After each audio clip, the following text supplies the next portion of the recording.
अङ्गं हरेः पुलकभूषणमाश्रयन्ती भृङ्गाङ्गनेव मकुलाभरणं तमालम् अङ्गीकृता किल विभूतिरपाङ्गलीला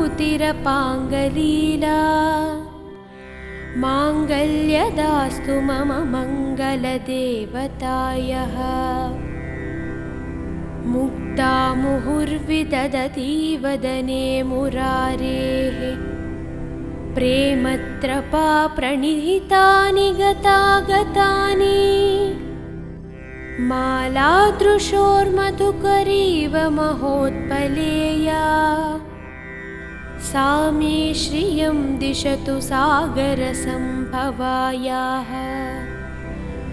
विश्वामरेन्द्रपदविप्रमदानदक्षम् आनन्दहेतुरधिकं मुरविद्विषोऽपि ईशन्निषेधतु मयि क्षणमीक्षणार्थम् इन्दीवरा सहोदरमिन्दिरायः आमीलिताक्षमधिगम्य मुदा मुकुन्दम् आनन्दकन्दमनिमेषमनङ्गतन्त्रम्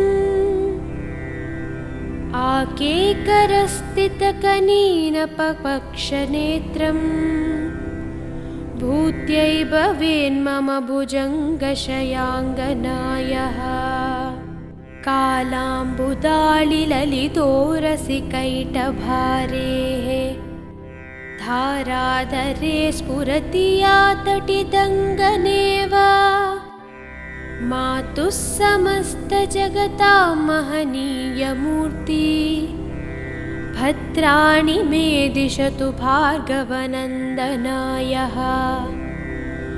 बाह्वन्तरे मुरजितः श्रितकौस्तुभेया हारावळीव हरिनीलमयी विभाति कामप्रदा भगवतोऽपि कटाक्षमाला कल्याणमावहतु मे कमलालयायः प्राप्तं पदं प्रथमतः खलु यत्प्रभावात् माङ्गल्यभाजि मधुमाथिनि मन्मथेन मायापतेत्तदिह मन्दरमीक्षणार्थम् मन्दालसं च मकरालय कन्यकायः दद्यादयानुपवनो द्रविणाम्बुधाराम् अस्मिन्न किञ्चन विहङ्गशिशौ विषण्णे दुष्कर्मघर्ममपनीय चिराय दूरम् नारायणप्रणयिनी नयनाम्बुवाहः इष्टाविशिष्टमतयोऽपि यया दयार्द्रा दुष्ट्या त्रिविष्टपदं सुलभं भजन्ते दृष्टिः प्रहृष्टकमलोदरदीप्तिरिष्टां पुष्टिं कृषीष्ट मम पुष्करवीष्टरायः गीर्देवतेति गरुडध्वजसुन्दरीति शाकम्भरीति शशिशेखरवल्लभेति सृष्टिस्थितिप्रलयकेलिषु संस्थिताय तस्मै नमस्त्रिभुवनैकगुरोस्तुरण्यैः श्रुत्यै नमोऽस्तु शुभकर्मफलप्रसूत्यै रत्यै नमोऽस्तु रमणीयगुणार्णवायै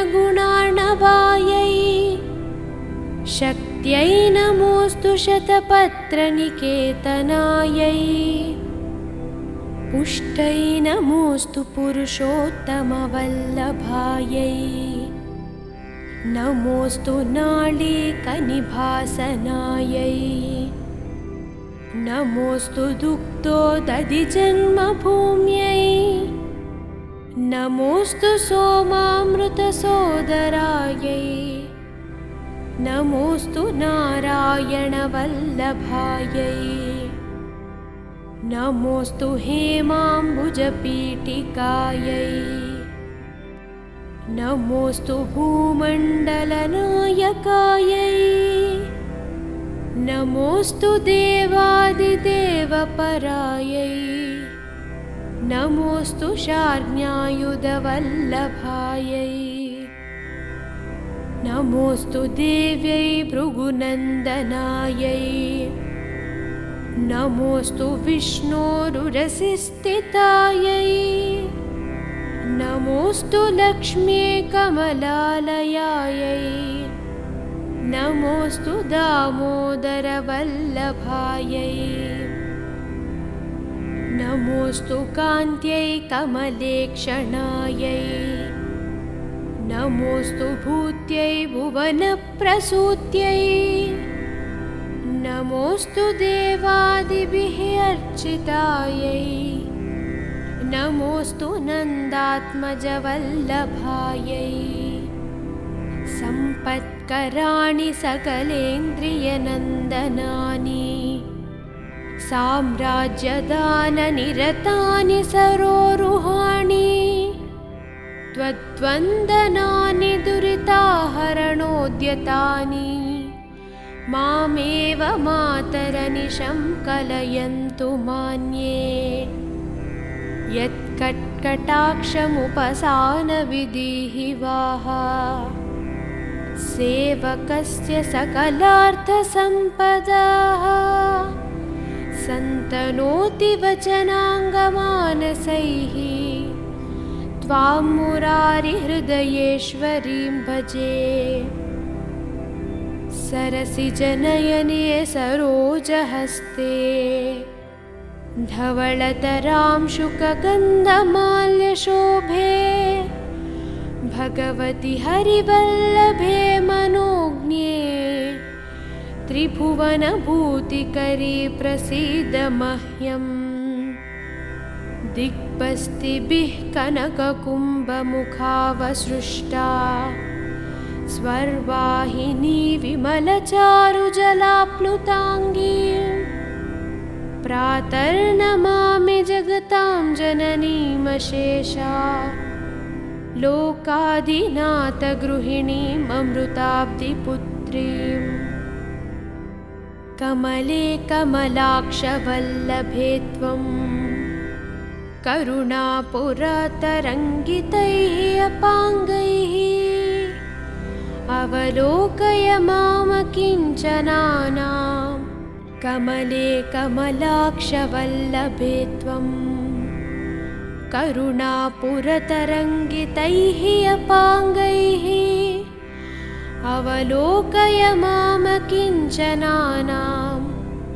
प्रथमं पात्रं अकृत्रिं दयायाः स्तुवन्ति ये स्तुतिभिरमीभिः अन्वहम् त्रयीमयीं त्रिभुवनमातरं रमां गुणाधिका गुरुतरभाग्यभागिनो भवन्ति ते भुवि बुधभाविताशयाः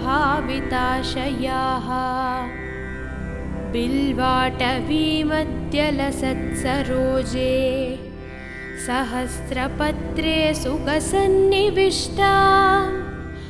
अष्टापदैम्बरुहपाणिपद्मां सुवर्णवर्णां प्रणमामि लक्ष्मीं कमलासनपाणिना ललाटे लिखितामक्षरं पङ्क्तिमस्य जन्तोः परिमार्जय मातरं घ्रीणते धनिकद्वारनिवासदुःखदोग्धिम् अम्भोरुहं जन्मगृहं भवत्पा वक्षस्थलं भर्तृगृहं मुरारेः कारुण्यतः कल्पय पद्मवासे लीलागृहं मे हृदयारविन्दम् सुवर्णधारास्त्रोत्तरं यः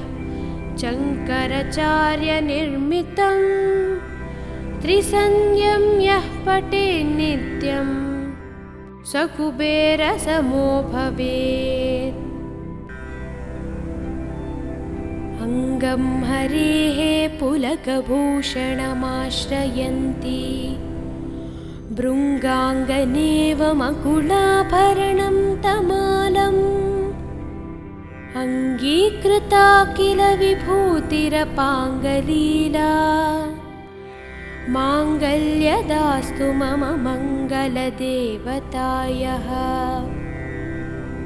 मुक्ता मुहुर्विदधती वदने मुरारेः प्रेमत्रपा प्रणिहितानि गतागतानि मालादृशोर्मधुकरीव महोत्पलेया सा मे श्रियं दिशतु सागरसम्भवायाः। विश्वामरेन्द्रपदविप्रमदानदक्षम् आनन्दहेतुरधिकं मुरविद्वेषोऽपि ईशन्निषेधतु मयि क्षणमीक्षणार्थम् इन्दीवरा सहोदरमिन्दिरायः। आमीलिताक्षमधिगम्य मुदा मुकुन्दम् आनन्दकन्दमनिमेषमनङ्गतन्त्रम् आकेकरस्थितकनीनपपक्षनेत्रम् भूत्यै भवेन्मम भुजङ्गशयाङ्गनायः।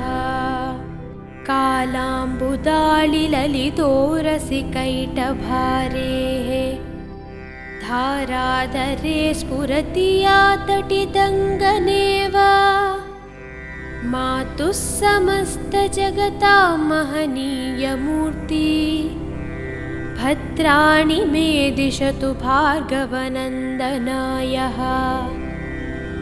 बाह्वन्तरे मुरजितः श्रितकौस्तुभेया हारावळीव हरिनीलमयी विभाति कामप्रदा भगवतोऽपि कटाक्षमाला कल्याणमावहतु मे कमलालयायः। प्राप्तं पदं प्रथमतः खलु यत्प्रभावात् माङ्गल्यभाजि मधुमाथिनि मन्मथेन मायापतेत्तदिह मन्दरमीक्षणार्थम् मन्दालसं च मकरालयकन्यकायः।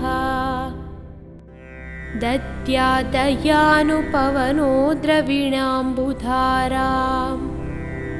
अस्मिन्न किञ्चन विहङ्गशिशौ विषण्णे दुष्कर्मघर्ममपनीय चिराय दूरम् नारायणप्रणयिनी नयनाम्बुवाहः। इष्टाविशिष्टमतयोऽपि यया दयार्द्रा दुष्ट्या त्रिविष्टपदं सुलभं भजन्ते दृष्टिः प्रहृष्टकमलोदरदीप्तिरिष्टां पुष्टिं कृषीष्ट मम पुष्करवीष्टरायः। गीर्देवतेति गरुडध्वजसुन्दरीति शाकम्भरीति शशिशेखरवल्लभेति सृष्टिस्थितिप्रलयकेलिषु संस्थिताय तस्मै नमस्त्रिभुवनैकगुरोस्तुरण्यैः। श्रुत्यै नमोऽस्तु शुभकर्मफलप्रसूत्यै रत्यै नमोऽस्तु रमणीयगुणार्णवायै शक्त्यै नमोऽस्तु शतपत्रनिकेतनायै पुष्टै नमोऽस्तु पुरुषोत्तमवल्लभायै नमोऽस्तु नाळीकनिभासनायै नमोऽस्तु दुग्धोदधिजन्मभूम्यै नमोऽस्तु सोमामृतसोदरायै नमोऽस्तु नारायणवल्लभायै नमोऽस्तु हेमाम्बुजपीठिकायै नमोऽस्तु भूमण्डलनायकायै नमोऽस्तु देवादिदेवपरायै नमोऽस्तु शार्ङ्ग्यायुधवल्लभायै नमोऽस्तु देव्यै भृगुनन्दनायै नमोऽस्तु विष्णोरुरसिस्थितायै नमोऽस्तु लक्ष्म्यै कमलालयायै नमोऽस्तु दामोदरवल्लभायै नमोऽस्तु कान्त्यै कमलेक्षणायै नमोऽस्तु भूत्यै भुवनप्रसूत्यै नमोऽस्तु देवादिभिः अर्चितायै नमोऽस्तु नन्दात्मजवल्लभायै सम्पत्कराणि सकलेन्द्रियनन्दनानि साम्राज्यदाननिरतानि सरोरुहाणि त्वद्वन्दनानि दुरिताहरणोद्यतानि मामेव मातरनिशं कलयन्तु मान्ये यत्कट्कटाक्षमुपसानविधिः वाह सेवकस्य सकलार्थसम्पदाः सन्तनोति वचनाङ्गमानसैः त्वां मुरारिहृदयेश्वरीं भजे सरसिजनयने सरोजहस्ते धवलतरां शुकगन्धमाल्यशोभे भगवति हरिवल्लभे मनोज्ञे त्रिभुवनभूतिकरी प्रसीद मह्यम् दिग्बस्तिभिः कनककुम्भमुखावसृष्टा स्वर्वाहिनी विमलचारुजलाप्लुताङ्गी प्रातर्नमामि जगतां जननीमशेषा लोकाधिनाथगृहिणीममृताब्धिपुत्रीम् कमले कमलाक्षवल्लभे त्वं करुणापुरतरङ्गितैः अपाङ्गैः अवलोकय मामकिञ्चनानां कमले कमलाक्षवल्लभे त्वं करुणापुरतरङ्गितैः अपाङ्गैः अवलोकय मामकिञ्चनानां प्रथमं पात्रं अकृत्रिं दयायाः स्तुवन्ति ये स्तुतिभिरमीभिः अन्वहम् त्रयीमयीं त्रिभुवनमातरं रमां गुणाधिका गुरुतरभाग्यभागिनो भवन्ति ते भुवि बुधभाविताशयाः बिल्वाटवीमध्यलसत्सरोजे सहस्रपत्रे सुखसन्निविष्टा अष्टापदैम्बरुहपाणिपद्मां सुवर्णवर्णां प्रणमामि लक्ष्मीं कमलासनपाणिना ललाटे लिखितामक्षरं पङ्क्तिमस्य जन्तोः परिमार्जय मातरं घ्रीणते धनिकद्वारनिवासदुःखदोग्धिम् अम्बोरुहं जन्मगृहं भवत्वा वक्षस्थलं भर्तृगृहं मुरारेः कारुण्यतः कल्पय पद्मवासे लीलागृहं मे हृदयारविन्दम् सुवर्णधारास्त्रोत्तरं यः शङ्कराचार्यनिर्मितं त्रिसन्ध्यं यः पठेन्नित्यं स कुबेरसमो भवेत्। अङ्गं हरेः पुलकभूषणमाश्रयन्ती भृङ्गाङ्गनेव मकुलाभरणं तमालम् अङ्गीकृता किल विभूतिरपाङ्गलीला माङ्गल्यदास्तु मम मङ्गलदेवतायः।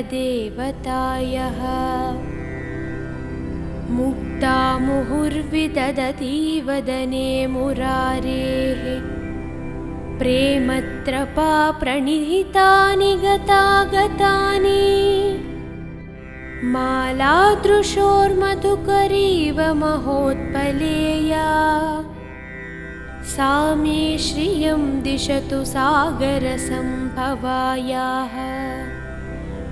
विश्वामरेन्द्रपदविप्रमदानदक्षम् आनन्दहेतुरधिकं मुरविद्वेषोऽपि ईशन्निषेधतु मयि क्षणमीक्षणार्थम् इन्दीवरसहोदरमिन्दिरायः। आमीलिताक्षमधिगम्य मुदा मुकुन्दम् आनन्दकन्दमनिमेषमनङ्गतन्त्रम् आकेकरस्थितकनीनपपक्षनेत्रम् भूत्यै भवेन्मम भुजङ्गशयाङ्गनायः। कालाम्बुदाळिललितोरसिकैटभारेः धाराधरे स्फुरति या तटिदङ्गनेव मातुः समस्तजगतां महनीयमूर्ति भद्राणि मे दिशतु भार्गवनन्दनायः। बाह्वन्तरे मुरजितः श्रितकौस्तुभेया हारावळीव हरिनीलमयी विभाति कामप्रदा भगवतोऽपि कटाक्षमाला कल्याणमावहतु मे कमलालयायः। प्राप्तं पदं प्रथमतः खलु यत्प्रभावात् माङ्गल्यभाजि मधुमाथिनि मन्मथेन मायापतेत्तदिह मन्दरमीक्षणार्थम् मन्दालसं च मकरालयकन्यकायः। दद्यादयानुपवनो द्रविणाम्बुधाराम् अस्मिन्न किञ्चन विहङ्गशिशौ विषण्णे दुष्कर्मघर्ममपनीय चिराय दूरम् नारायणप्रणयिनी नयनाम्बुवाहः। इष्टाविशिष्टमतयोऽपि यया दयार्द्रा दुष्ट्या त्रिविष्टपदं सुलभं भजन्ते दृष्टिः प्रहृष्टकमलोदरदीप्तिरिष्टां पुष्टिं कृषीष्ट मम पुष्करवीष्टरायः। गीर्देवतेति गरुडध्वजसुन्दरीति शाकम्भरीति शशिशेखरवल्लभेति सृष्टिस्थितिप्रलयकेलिषु संस्थिताय तस्मै नमस्त्रिभुवनैकगुरोस्तुरण्यैः। श्रुत्यै नमोऽस्तु शुभकर्मफलप्रसूत्यै रत्यै नमोऽस्तु रमणीयगुणार्णवायै शक्त्यै नमोऽस्तु शतपत्रनिकेतनायै पुष्टै नमोऽस्तु पुरुषोत्तमवल्लभायै नमोऽस्तु नाळीकनिभासनायै नमोऽस्तु दुग्धोदधिजन्मभूम्यै नमोऽस्तु सोमामृतसोदरायै नमोऽस्तु नारायणवल्लभायै नमोऽस्तु हेमाम्बुजपीठिकायै नमोऽस्तु भूमण्डलनायकायै नमोऽस्तु देवादिदेवपरायै नमोऽस्तु शार्ङ्ग्यायुधवल्लभायै नमोऽस्तु देव्यै भृगुनन्दनायै नमोऽस्तु विष्णोरुरसिस्थितायै नमोऽस्तु लक्ष्मी कमलालयायै नमोऽस्तु दामोदरवल्लभायै नमोऽस्तु कान्त्यै कमलेक्षणायै नमोऽस्तु भूत्यै भुवनप्रसूत्यै नमोऽस्तु देवादिभिः अर्चितायै नमोऽस्तु नन्दात्मजवल्लभायै सम्पत्कराणि सकलेन्द्रियनन्दनानि साम्राज्यदाननिरतानि सरोरुहाणि त्वद्वन्दनानि दुरिताहरणोद्यतानि मामेव मातरनिशं कलयन्तु मान्ये यत्कट्कटाक्षमुपसानविधिः वाह सेवकस्य सकलार्थसम्पदाः सन्तनोति वचनाङ्गमानसैः त्वां मुरारिहृदयेश्वरीं भजे सरसिजनयने सरोजहस्ते धवलतरां शुकगन्धमाल्यशोभे भगवति हरिवल्लभे मनोज्ञे त्रिभुवनभूतिकरी प्रसीद मह्यम् दिग्बस्तिभिः कनककुम्भमुखावसृष्टा स्वर्वाहिनी विमलचारुजलाप्लुताङ्गी प्रातर्नमामि जगतां जननीमशेषा लोकाधिनाथगृहिणीममृताब्धिपुत्रीम् कमले कमलाक्षवल्लभे त्वं करुणापुरतरङ्गितैः अपाङ्गैः अवलोकय मामकिञ्चनानां कमले कमलाक्षवल्लभे त्वं करुणापुरतरङ्गितैः अपाङ्गैः अवलोकय मामकिञ्चनानां प्रथमं पात्रं अकृत्रिं दयायाः स्तुवन्ति ये स्तुतिभिरमीभिः अन्वहम् त्रयीमयीं त्रिभुवनमातरं रमां गुणाधिका गुरुतरभाग्यभागिनो भवन्ति ते भुवि बुधभाविताशयाः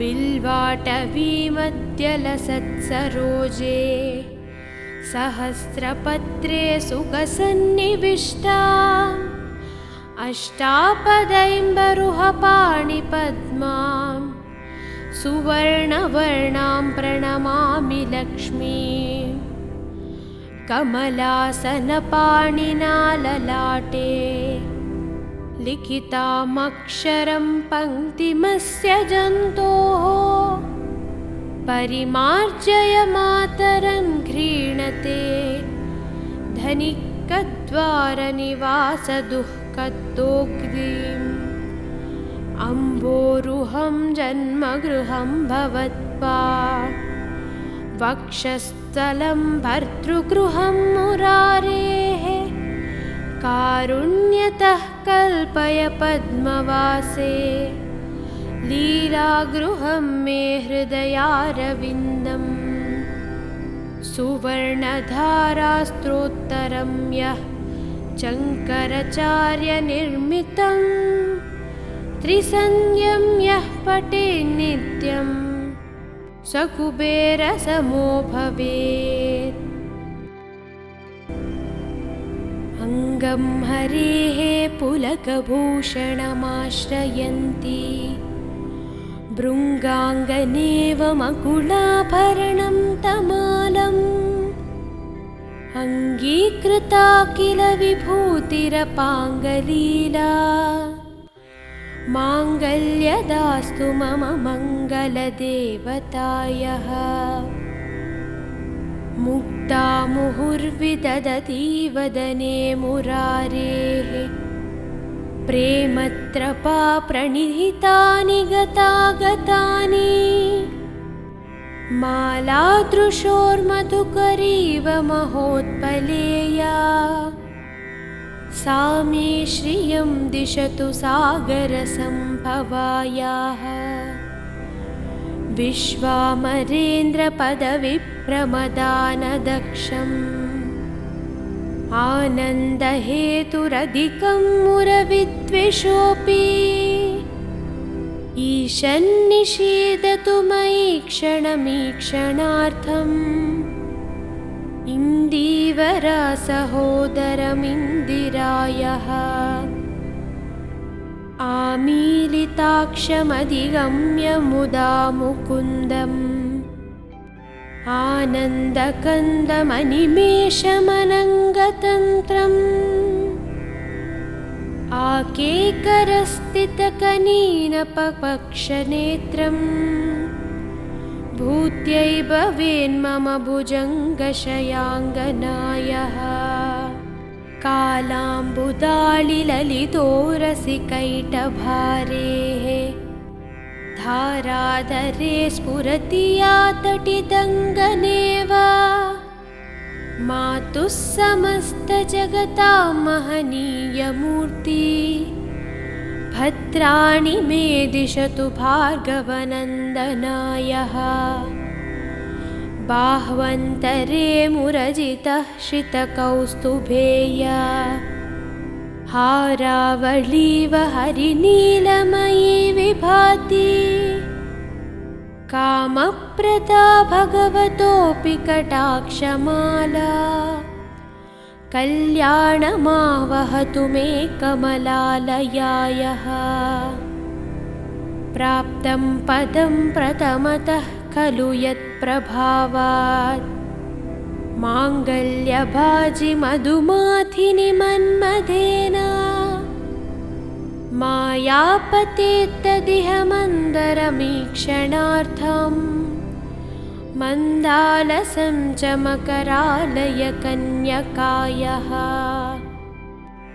दद्यादयानुपवनो द्रविणाम्बुधाराम् अस्मिन्न किञ्चन विहङ्गशिशौ विषण्णे दुष्कर्मघर्ममपनीय चिराय दूरम् नारायणप्रणयिनी नयनाम्बुवाहः। इष्टाविशिष्टमतयोऽपि यया दयार्द्रा दुष्ट्या त्रिविष्टपदं सुलभं भजन्ते दृष्टिः प्रहृष्टकमलोदरदीप्तिरिष्टां पुष्टिं कृषीष्ट मम पुष्करवीष्टरायः।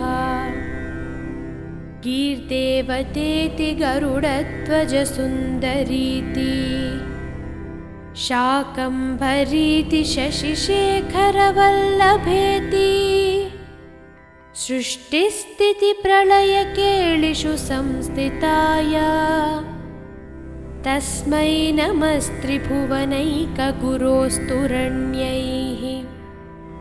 श्रुत्यै नमोऽस्तु शुभकर्मफलप्रसूत्यै रत्यै नमोऽस्तु रमणीयगुणार्णवायै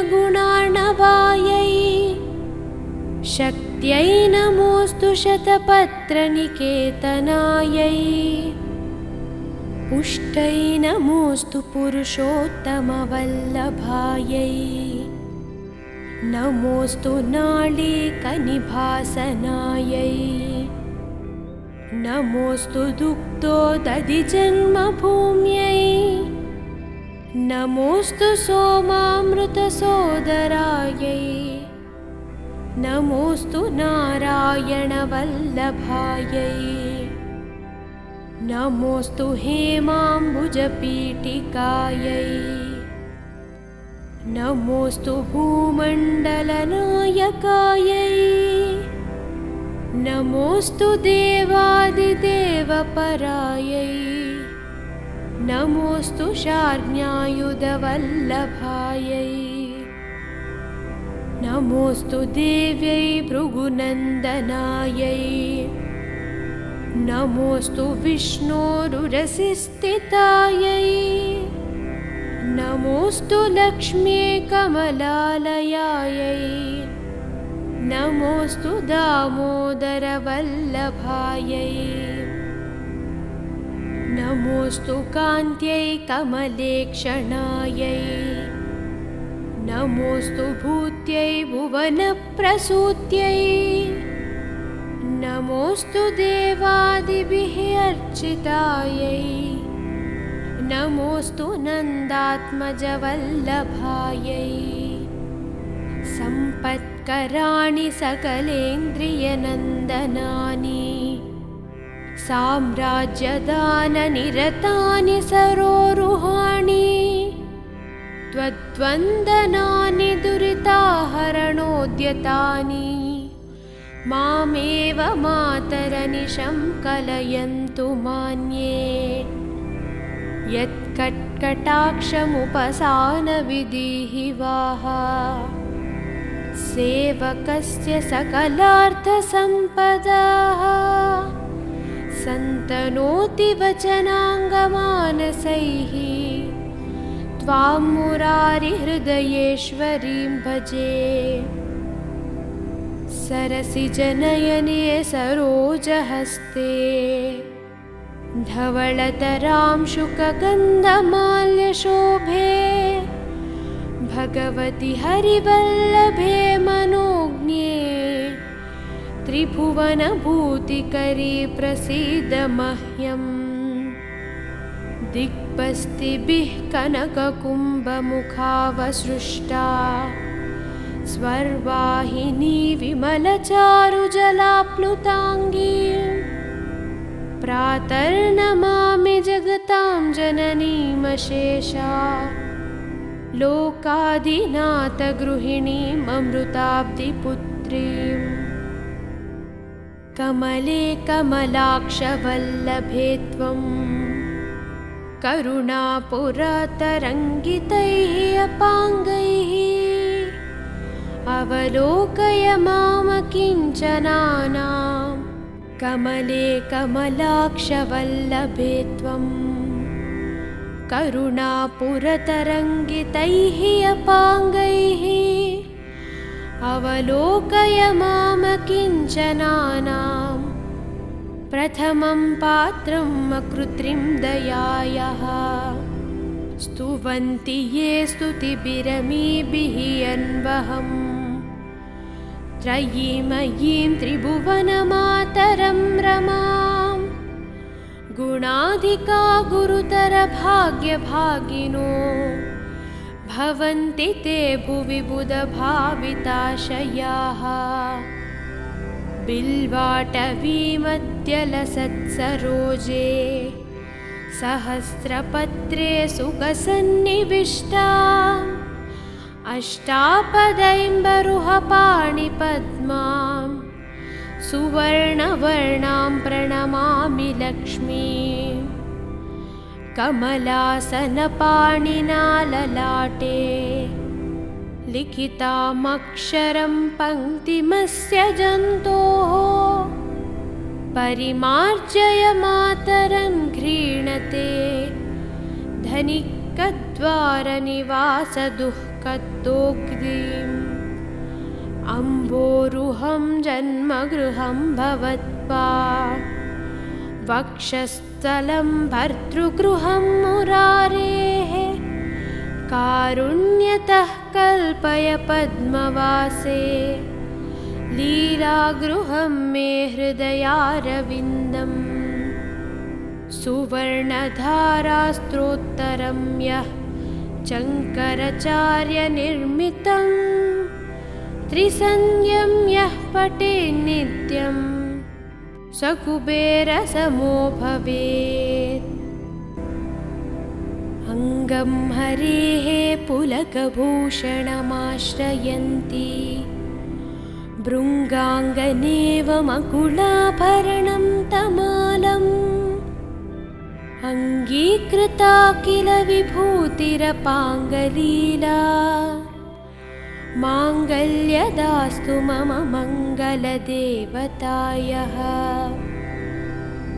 मुक्ता मुहुर्विदधती वदने मुरारेः प्रेमत्रपा प्रणिहितानि गतागतानि मालादृशोर्मधुकरीव महोत्पलेया सा मे श्रियं दिशतु सागरसम्भवायाः। विश्वामरेन्द्रपदविप्रमदानदक्षम् आनन्दहेतुरधिकं मुरविद्वेषोऽपि ईशन्निषेधतु मयि क्षणमीक्षणार्थम् इन्दीवरसहोदरमिन्दिरायः। आमीलिताक्षमधिगम्य मुदा मुकुन्दम् आनन्दकन्दमनिमेषमनङ्गतन्त्रम् आकेकरस्थितकनीनपक्षनेत्रम् भूत्यै भवेन्मम भुजङ्गशयाङ्गनायः। कालाम्बुदाळिललितोरसिकैटभारेः धाराधरे स्फुरति या तटितङ्गनेव मातुः समस्तजगतां महनीयमूर्ति भद्राणि मे दिशतु भार्गवनन्दनायः। बाह्वन्तरे मुरजितः श्रितकौस्तुभेया हारावळीव हरिनीलमयी विभाति कामप्रदा भगवतोऽपि कटाक्षमाला कल्याणमावहतु मे कमलालयायः। प्राप्तं पदं प्रथमतः खलु यत्प्रभावात् माङ्गल्यभाजि मधुमाथिनि मन्मथेन मायापतेत्तदिह मन्दरमीक्षणार्थम् मन्दालसं च मकरालय कन्यकायः। दद्यादयानुपवनो द्रविणाम्बुधाराम् अस्मिन्न किञ्चन विहङ्गशिशौ विषण्णे दुष्कर्मघर्ममपनीय चिराय दूरम् नारायणप्रणयिनी नयनाम्बुवाहः। इष्टाविशिष्टमतयोऽपि यया दयार्द्रा दुष्ट्या त्रिविष्टपदं सुलभं भजन्ते दृष्टिः प्रहृष्टकमलोदरदीप्तिरिष्टाम् पुष्टिं कृषीष्ट मम पुष्करवीष्टरायः। गीर्देवतेति गरुडध्वजसुन्दरीति शाकम्भरीति शशिशेखरवल्लभेति सृष्टिस्थितिप्रलयकेलिषु संस्थिताय तस्मै नमस्त्रिभुवनैकगुरोस्तुरण्यैः श्रुत्यै नमोऽस्तु शुभकर्मफलप्रसूत्यै रत्यै नमोऽस्तु रमणीयगुणार्णवायै शक्त्यै नमोऽस्तु शतपत्रनिकेतनायै पुष्टै नमोऽस्तु पुरुषोत्तमवल्लभायै नमोऽस्तु नाळीकनिभासनायै नमोऽस्तु दुग्धोदधिजन्मभूम्यै नमोऽस्तु सोमामृतसोदरायै नमोऽस्तु नारायणवल्लभायै नमोऽस्तु हेमाम्बुजपीठिकायै नमोऽस्तु भूमण्डलनायकायै नमोऽस्तु देवादिदेवपरायै नमोऽस्तु शार्ङ्ग्यायुधवल्लभायै नमोऽस्तु देव्यै भृगुनन्दनायै नमोऽस्तु विष्णोरुरसिस्थितायै नमोऽस्तु लक्ष्मी कमलालयायै नमोऽस्तु दामोदरवल्लभायै नमोऽस्तु कान्त्यै कमलेक्षणायै नमोऽस्तु भूत्यै भुवनप्रसूत्यै नमोऽस्तु देवादिभिः अर्चितायै नमोऽस्तु नन्दात्मजवल्लभायै सम्पत्कराणि सकलेन्द्रियनन्दनानि साम्राज्यदाननिरतानि सरोरुहाणि त्वद्वन्दनानि दुरिताहरणोद्यतानि मामेव मातरनिशं कलयन्तु मान्ये यत्कट्कटाक्षमुपसानविधिः वाह सेवकस्य सकलार्थसम्पदाः सन्तनोति वचनाङ्गमानसैः त्वां मुरारिहृदयेश्वरीं भजे सरसिजनयने सरोजहस्ते धवलतरां शुकगन्धमाल्यशोभे भगवति हरिवल्लभे मनोज्ञे त्रिभुवनभूतिकरी प्रसीद मह्यम् दिग्बस्तिभिः कनककुम्भमुखावसृष्टा स्वर्वाहिनी विमलचारुजलाप्लुताङ्गी प्रातर्नमामि जगतां जननीमशेषा लोकाधिनाथगृहिणीममृताब्धिपुत्रीम् कमले कमलाक्षवल्लभे त्वं करुणापुरतरङ्गितैः अपाङ्गैः अवलोकय मामकिञ्चनानां कमले कमलाक्षवल्लभे त्वं करुणापुरतरङ्गितैः अपाङ्गैः अवलोकय मामकिञ्चनानां प्रथमं पात्रं अकृत्रिं दयायाः स्तुवन्ति ये स्तुतिभिरमीभिः अन्वहम् त्रयीमयीं त्रिभुवनमातरं रमां गुणाधिका गुरुतरभाग्यभागिनो भवन्ति ते भुवि बुधभाविताशयाः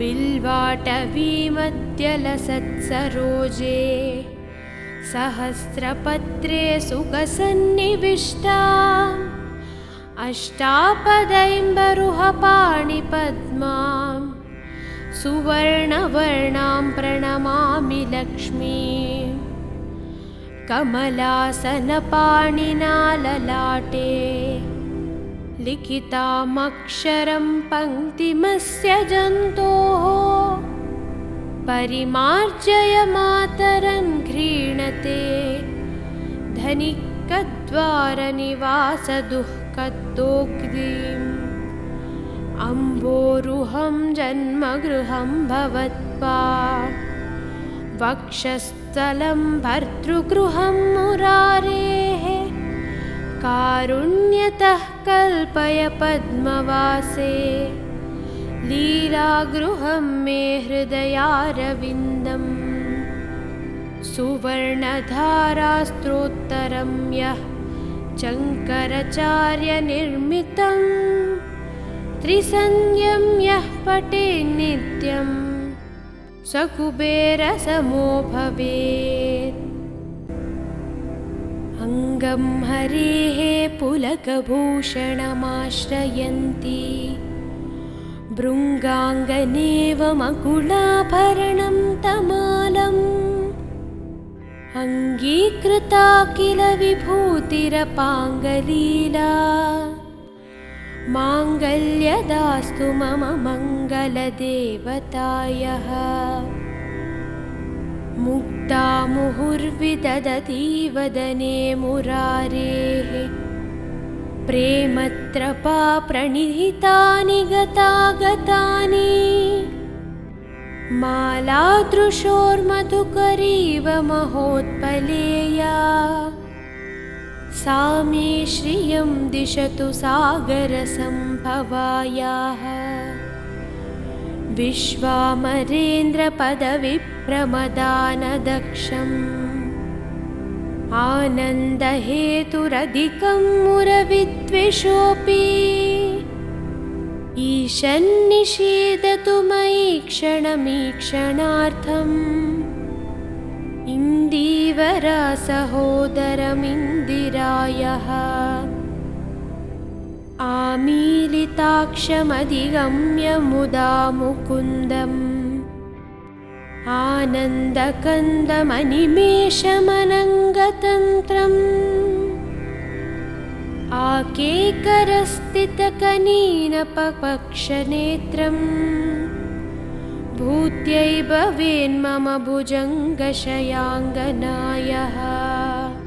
कालाम्बुदाळिललितोरसिकैटभारेः धाराधरे स्फुरति या तटिदङ्गनेव मातुः समस्तजगतां महनीयमूर्ति भद्राणि मे दिशतु भार्गवनन्दनायः।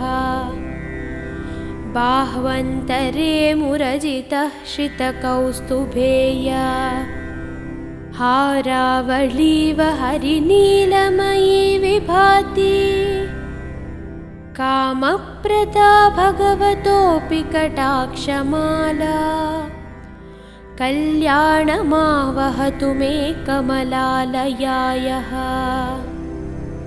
प्राप्तं पदं प्रथमतः खलु यत्प्रभावात् माङ्गल्यभाजि मधुमाथिनि मन्मथेन मायापतेत्तदिह मन्दरमीक्षणार्थम् मन्दालसं च मकरालय कन्यकायः। दद्यादयानुपवनो द्रविणाम्बुधाराम् अस्मिन्न किञ्चन विहङ्गशिशौ विषण्णे दुष्कर्मघर्ममपनीय चिराय दूरम् नारायणप्रणयिनी नयनाम्बुवाहः। इष्टाविशिष्टमतयोऽपि ययादयार्द्रा दुष्ट्या त्रिविष्टपदं सुलभं भजन्ते दृष्टिः प्रहृष्टकमलोदरदीप्तिरिष्टाम् पुष्टिं कृषीष्ट मम पुष्करवीष्टरायः। गीर्देवतेति गरुडध्वजसुन्दरीति शाकम्भरीति शशिशेखरवल्लभेति सृष्टिस्थितिप्रलयकेलिषु संस्थिताय तस्मै नमस्त्रिभुवनैकगुरोस्तुरण्यैः श्रुत्यै नमोऽस्तु शुभकर्मफलप्रसूत्यै रत्यै नमोऽस्तु रमणीयगुणार्णवायै शक्त्यै नमोऽस्तु शतपत्रनिकेतनायै पुष्टै नमोऽस्तु पुरुषोत्तमवल्लभायै नमोऽस्तु नाळीकनिभासनायै नमोऽस्तु दुग्धोदधिजन्मभूम्यै नमोऽस्तु सोमामृतसोदरायै नमोऽस्तु नारायणवल्लभायै नमोऽस्तु हेमाम्बुजपीठिकायै नमोऽस्तु भूमण्डलनायकायै नमोऽस्तु देवादिदेवपरायै नमोऽस्तु शार्ङ्ग्यायुधवल्लभायै